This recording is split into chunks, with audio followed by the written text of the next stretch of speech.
আচ্ছা ভাই, একটা সত্যি কথা বলুন তো, ছোটবেলায় যখন কেউ জিজ্ঞেস করত বড় হয়ে কি হতে চাও, তখন কি কেউ বলতেন আমি বড় হয়ে বসের ঝাড়ি খেতে চাই, কিংবা আমি বড় হয়ে লস খেয়ে দেউলিয়া হতে চাই? নিশ্চয়ই না। কিন্তু বড় হওয়ার পর জীবনটা কেমন যেন একটা গোলকধাঁধা হয়ে গেছে, তাই না? আজকের ভিডিওতে আমরা এমন এক কুরুক্ষেত্র নিয়ে কথা বলবো যেটা মহাভারতের যুদ্ধের চেয়েও জটিল। এক পাশে আছে মাস শেষে নিশ্চিত স্যালারি অর্থাৎ চাকরি, আর অন্য পাশে আছে রিস্ক হ্যাঁ তো ইশক হ্যাঁ অর্থাৎ ব্যবসা। আপনি যদি কনফিউজ থাকেন যে জীবনের মোড়ে দাঁড়িয়ে ডানে যাবেন নাকি বামে, তাহলে পরের কয়েকটা মিনিট আপনার জীবনের মোড় ঘুরিয়ে দিতে পারে। বিশ্বাস হচ্ছে না? তাহলে পপকর্ন হাতে নিন, সিট বেল্ট বেঁধে নিন, কারণ আমরা এখন লজিকের রোলার কোস্টারে চড়তে যাচ্ছি। শুরুতেই একটা দেশি সিনারিও কল্পনা করুন। আপনি পাত্রী দেখতে গেছেন। পাত্রীর বাবা গম্ভীর মুখে জিজ্ঞেস করলেন, বাবা তুমি কি করো?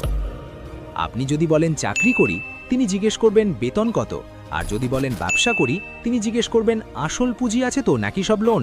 মানে শান্তি কোথাও নেই বস, সমাজ আপনাকে জাজ করবেই। আমাদের ছোটবেলা থেকেই ব্রেনে একটা চিপ ঢুকিয়ে দেওয়া হয়, লেখাপড়া করে যেই গাড়ি ঘোড়ায় চড়ে সেই।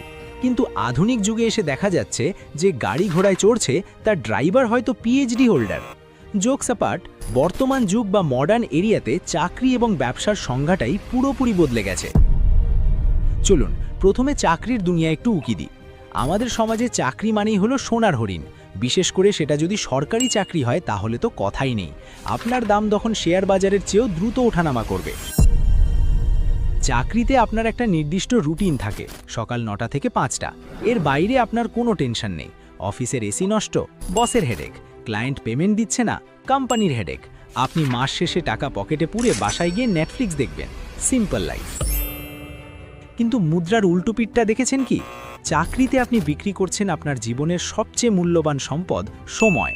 আপনি অন্যের স্বপ্ন পূরণ করার জন্য নিজের স্বপ্নকে ভাড়ায় খাটাচ্ছেন। বস যদি বলে এখন রাত 10টা বাজে মিটিং হবে, আপনাকে হাসি মুখে বলতে হবে, জি স্যার, আমি তো এটার জন্যই বেঁচেছিলাম। তাছাড়া আধুনিক যুগে চাকরির বাজার কিন্তু আগের মতো নেই। আর্টিফিশিয়াল ইন্টেলিজেন্স বা এআই আসার পর থেকে অনেক গতানুগতিক চাকরি হুমকির মুখে। আজ যে কাজটা আপনি করছেন, কাল হয়তো চ্যাট জিপিটি বা কোনো রোবট সেটা ফ্রিতে করে দেবে। তখন আপনার ভ্যালু কোথায় থাকলো? দর্শক বন্ধুরা, এই পর্যায়ে আপনাদের কাছে আমার একটা প্রশ্ন। আপনার কি মনে হয়, বসের বকুনি খেয়ে মাস শেষে নিশ্চিত টাকা ভালো, নাকি নিজের রিস্ক নিয়ে অনিশ্চিত ভবিষ্যতের দিকে আগানো ভালো? কমেন্ট করে জানান তো দেখি আমাদের অডিয়েন্সের মেন্টালিটি কোন দিকে বেশি। এবার আসি ব্যবসার দুনিয়ায়।